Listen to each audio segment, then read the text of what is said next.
Hello guys, welcome back to your channel मुफ्त का CA. और मैं हूं आपका मुफ्त का सीए परितोष जैन।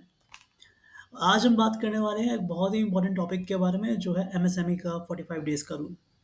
यानी कि अगर आप पेमेंट नहीं करते हैं किसी एमएसएमई को विद इन 45 डेज, तो आपको रिडक्शन नहीं मिलेगी। तो ये जो रूल है, इस रूल के अंदर जितने भी रूमर्स मार्केट में चल रहे हैं, जो भी इंपॉर्टेंट चीज़ें हैं, सब कुछ मैं आपको बताने वाला हूँ। और बहुत ही ब्रेकिंग न्यूज़ है एक इस रूल से रिलेटेड, जो मैं इस वीडियो के एंड में आपको बताने वाला हूँ। तो ये वीडियो ज़रूर पूरा देखिएगा और शेयर कीजिएगा अपने दोस्तों के साथ, ताकि उनको भी इस रूल से रिलेटेड सारी चीज़ें समझ में आ जाएं। तो आइए शुरू करते हैं। तो ये जो 45 डेज़ का पेमेंट का रूल है, ये बेसिकली आता है सेक्शन 43 बी सबसेक्शन एच में ऑफ इनकम टैक्स एक्ट। तो ये वीडियो जो मैं बना रहा हूँ, ये बेसिकली मैंने आपको 3 पार्ट्स में डिवाइड करी है। फर्स्ट इज़ मैं आपको बताऊँगा कि ये सेक्शन क्या कहता है। देन उस सेक्शन से रिलेटेड सारी बातें आपको डिटेल में बताऊँगा। और उसके बाद एक समरी मैं आपको बताऊँगा, जो बेसिकली आपका एक क्रक्स होगा इस पूरी वीडियो का, कि आपको करना क्या है बेसिकली।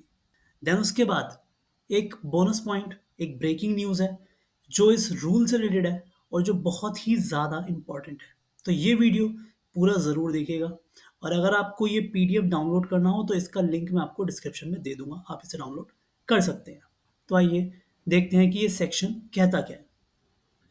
तो ये कह रहा है कि सेक्शन 15 में एक टाइम लिमिट स्पेसिफाइड है जी। उस टाइम लिमिट के बाद अगर कोई भी आपका अमाउंट पेएबल है माइक्रो या स्मॉल एंटरप्राइज को, तो उसकी डिडक्शन आपको तब मिलेगी जब आप उसे एक्चुअली पे करेंगे। ठीक है जी, समझ में आई इतनी बात? ठीक है जी, आगे बढ़ते हैं। इसके बारे में डिटेल में आएंगे, तो अभी इतना लोड लेने की जरूरत नहीं है, आपको पूरा डिटेल में बताएंगे और बिल्कुल ईजी करके भेजेंगे। तो बस ये वीडियो देखते रहिए शांति से, और आपको सब पता चलेगा। तो अब आते हैं इसकी एप्लीकेबिलिटी के बारे में। तो सर उन्होंने स्पेसिफिकली कहा कि ये माइक्रो और स्मॉल एंटरप्राइज पे एप्लीकेबल है, मीडियम पे एप्लीकेबल नहीं है। ठीक है जी। तो मीडियम पे एप्लीकेबल नहीं है, तो इसका मतलब क्या है? आपको ये देखना पड़ेगा कि आपका जो सप्लायर है वो माइक्रो एंटरप्राइज, स्मॉल एंटरप्राइज है या नहीं। अब वो कैसे देखेंगे सर? तो सर दो पैरामीटर्स हैं ये देखने के लिए कि वो माइक्रो है या स्मॉल है। तो इन दो पैरामीटर्स को हमें साथ में सेटिस्फाई करना पड़ेगा, मतलब both parameters need to be satisfied. ऐसा नहीं कि एक सेटिस्फाई हो गया तो वो हो जाएंगे, नहीं, दोनों सेटिस्फाई होने चाहिए। अगर आपकी इन्वेस्टमेंट प्लांट एंड मशीनरी में 1 CR तक है और आपकी जो टर्नओवर है वो 5 CR तक की है, तो उस केस में आप होंगे जी माइक्रो एंटरप्राइज। और अगर आपकी investment in plant and machinery वो होती है 10 CR तक, और टर्नओवर जो है वो है 50 CR तक, तो आप होंगे स्मॉल एंटरप्राइज। ठीक है सर। तो ये ध्यान रखना है कि जिससे आप माल खरीद रहे हो या जिससे आप सर्विस ले रहे हो, उनकी इन्वेस्टमेंट टर्नओवर यहाँ तक होनी चाहिए, तभी वो माइक्रो और स्मॉल एंटरप्राइज होंगे। तो सर अब हम देखेंगे कि सेक्शन 15 ऑफ एमएसएमई एक्ट क्या कहता है। ठीक है। तो ये सेक्शन है, ये कहता है कि सर अगर आपका कोई सप्लायर है जिसने आपको गुड्स या कोई सर्विस सप्लाई करी है, ठीक है जी, तो उसकी पेमेंट आप करोगे उस टेन्योर के अंदर जो आप दोनों के बीच में डिसाइड हुई है, या फिर 45 डेज, दोनों में से जो भी पहले होगा। इसका मतलब क्या हुआ जी? इसका मतलब ये है कि आपको देखना पड़ेगा कि आपके बीच में कोई अग्रीमेंट है या नहीं है। ठीक है जी। अब अग्रीमेंट का मतलब क्या है? सर अग्रीमेंट का मतलब एमएसएमई एक्ट में कहीं पे भी स्पेसिफाइड नहीं है। तो जो जनरली हम इसको मानते हैं वही हम देखेंगे। तो कोई भी ऐसा डॉक्यूमेंट है जिस पे आपका ड्यू डेट ऑफ पेमेंट लिखी हुई हो, कॉन्सिक्वेंसीज क्या है ऑफ नॉन पेमेंट, आपका जुरिस्डिक्शन कौन सा रहेगा, तो ये सब चीज़ें अगर लिखी हुई हैं किसी भी डॉक्यूमेंट में, तो वो आपका अग्रीमेंट माना जाएगा। अब ये जो चीज़ें अगर आपके इन्वॉइस में भी लिखी हैं, तो आपकी इन्वॉइस भी आपका अग्रीमेंट है। ठीक है जी। तो हमें देखना होगा अग्रीमेंट एग्जिस्ट करता है या नहीं।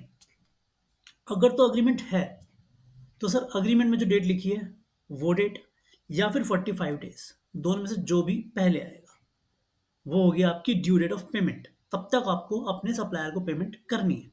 अगर आप उसके बाद करेंगे तो 43BH आप पे एप्लीकेबल हो जाएगा। ठीक है सर। अब अगर सर एग्रीमेंट एग्जिस्ट है ही करता ही नहीं है, मतलब एग्रीमेंट है ही नहीं हमारा, तो उस केस के अंदर आपको 15 डेज के अंदर पेमेंट करनी है सेक्शन 15 के हिसाब से। ठीक है जी। तो सिंपल सी चीज़ है कि अगर आपका सप्लायर है, उसने आपको माल भेजा है या आपको सर्विस दी है, तो उस केस में सर देखोगे एग्रीमेंट है या नहीं है। है तो सर 45 डेज, या फिर जो आपके एग्रीमेंट में लिखा है, दोनों में से जो भी पहले होगा तब तक पेमेंट करनी है। अगर एग्रीमेंट नहीं है, तो उस केस में 15 दिन के अंदर पेमेंट कर दो। सिंपल सी चीज़ है सर। तो आगे बढ़ जाते हैं। एक बहुत इंपॉर्टेंट चीज़ थी जो यहाँ पे लिखी है, सप्लायर। इससे बहुत सी चीज़ें क्लियर हो जाती है। देखिए, सप्लायर का मतलब एमएसएमईडी एक्ट के अंदर होता है कोई भी माइक्रो या स्मॉल एंटरप्राइज जिसने फाइल कर रखी है मेमोरेंडम विद अथॉरिटी। मतलब क्या, सीधा सीधा मतलब है कि जिसके पास उद्यम रजिस्ट्रेशन है, जिसके पास एमएसएमई का सर्टिफिकेट है सर, वो सप्लायर है। तो यानी कि ये रूल एप्लीकेबल तभी होगा जब आपके सप्लायर्स के पास एमएसएमई का सर्टिफिकेट होगा, यानी कि वो एमएसएमई में रजिस्टर्ड होंगे, तभी ये अप्लाई होगा। ठीक है जी। तो सर, अभी तक अगर आपको ये वीडियो पसंद आ रही है, अभी तक आपको कुछ नया सीखने को मिल रहा है, चीज़ें समझ आ रही हैं, तो सर इस वीडियो को ज़रूर लाइक कर दें, इस वीडियो को शेयर कर दें अपने दोस्तों के साथ, और चैनल को सब्सक्राइब कर लीजिए सर, ताकि हमें भी आगे मोटिवेशन मिले कुछ नई वीडियोस, कुछ अच्छी वीडियोस बनाने का। बहुत टाइम लगता है सर वीडियोस बनाने में, तो प्लीज़ लाइक करें इस वीडियो को और शेयर करें। तो आइए आगे चलते हैं इंपॉर्टेंट चीज़ों के बारे में। अभी तक तो मैंने आपको बताया डिटेल में, तो अब हम बताएंगे कुछ इंपॉर्टेंट पॉइंट्स और एक समरी, जिसके अंदर आपको सारी चीज़ें क्लियर हो जाएंगी। अभी तो आपके दिमाग में थोड़ा चीज़ें फैली भी हैं, बिकॉज मैंने आपको एक सेक्शन बताया, एक सेक्शन के अंदर एक वर्ड का मीनिंग बताया, तो थोड़ा फैला हुआ है। अभी हम उसको समेटेंगे। तो इंपॉर्टेंट पॉइंट्स क्या हैं सर? सर, ये जो सेक्शन है वो ट्रेडर्स पे एप्लीकेबल नहीं है। जी सर, ये बात आज के टाइम में सबसे बड़ा मिथ यही है कि ये ट्रेडर्स पे भी एप्लीकेबल है, जबकि ट्रेडर्स पे एप्लीकेबल नहीं है। बिकॉज ट्रेडर्स को एमएसएमई एक्ट के अंदर लाने का सिर्फ एक मोटो था कि उनको प्रायोरिटी सेक्टर लेंडिंग मिल सके, बस। सिर्फ इसी वजह से हम ट्रेडर्स को इस एक्ट में लाए थे, सिर्फ एक इस बेनिफिट को देने के लिए। तो ये जो सेक्शन है 43BH, ये ट्रेडर्स के ऊपर नहीं लगेगा। यानी कि अगर आप किसी ट्रेडर से माल खरीद रहे हो और वो रजिस्टर्ड भी है, तब भी उनके ऊपर ये नहीं लगना। ठीक है जी। दूसरा इंपॉर्टेंट पॉइंट क्या है सर? कि इंटरेस्ट एप्लीकेबल होगा। यानी कि क्या है सर? अगर आप उनको with in the time limit 45 days या 15 दिन के अंदर पेमेंट नहीं कर रहे हो, तो आपको उनको इंटरेस्ट पे करना पड़ेगा, और वो जो इंटरेस्ट होगा वो 3 times of RBI notified bank rate के हिसाब से देना पड़ेगा, और वो भी मंथली कंपाउंडिंग। यानी कि आपका जो कंपाउंडिंग होगा वो हर महीने होगा, तो रेट भी ज़्यादा है, और कंपाउंडिंग का जो टेन्योर है वो भी मंथली कर दिया है। और तीसरी चीज़, वो आपको अलाउ भी नहीं होगा, उसकी डिडक्शन भी आपको नहीं मिलेगी। तो टाइमली पेमेंट करने में सर भलाई है, वरना इंटरेस्ट भी देना पड़ेगा और डिडक्शन भी नहीं मिलेगी। ठीक है जी। तीसरी इंपॉर्टेंट चीज़, सर अगर आप as a buyer presumptive taxation के अंदर रिटर्न फाइल कर रहे हो, जिसमें परसेंटेज वाली इनकम मान जाती है, 8%, 50% की इतनी इनकम मान लेते हैं डायरेक्ट, तो उस केस में आपके ऊपर 43BH लगेगा ही नहीं। क्यों नहीं लगेगा सर? देखो, सिंपल सी चीज़ है, वो क्या कह रहा है कि डिडक्शन नहीं मिलेगी। बट सर, इसमें तो डिडक्शन लेते ही नहीं है ना, बिकॉज हम प्रिज्यूम कर रहे हैं कि हमारी इनकम 8% है, 50% है, तो लगेगी ही नहीं। लेकिन आपको इस केस में भी इंटरेस्ट तो पे करना पड़ेगा सर, क्योंकि इंटरेस्ट जो है वो गवर्न होता है एक अलग सेक्शन से, जो कि है सेक्शन 16 ऑफ एमएसएमईडी एक्ट, जो कहता है अगर आप एमएसएमई से खरीद रहे हो और टाइमली पेमेंट नहीं कर रहे हो, तो इंटरेस्ट पे करना पड़ेगा। तो इंटरेस्ट तो पे करना पड़ेगा और उसकी डिडक्शन नहीं मिलेगी, लेकिन 43BH नहीं लगेगा। ये चीज़ है। ठीक है सर। इसके बाद अगला इंपॉर्टेंट पॉइंट क्या है सर? तो अब ये कहते हैं कि हमें पता कैसे चलेगा सर? अब जो हमारे क्लाइंट्स हैं वो कहते हैं सर, हमें कैसे पता कि हमारा जो सप्लायर है वो एमएसएमई है या नहीं है, मतलब माइक्रो और स्मॉल एंटरप्राइज है या नहीं है? तो सर सीधी सी चीज़ है, रजिस्टर्ड होना ज़रूरी है। ठीक है। अगर वो रजिस्टर्ड है तो उसे अपनी इनवॉइस में मेंशन करना पड़ेगा।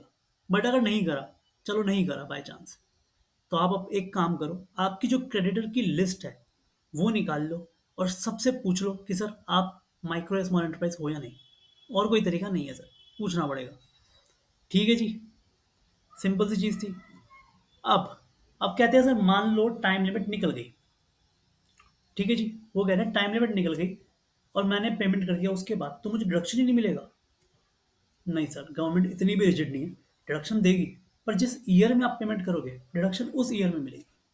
इसे एग्जाम्पल के थ्रू समझते हैं। तो ये एक एग्जाम्पल है। ए है हमारा माइक्रो एंटरप्राइज जो सप्लायर है। ठीक है जी।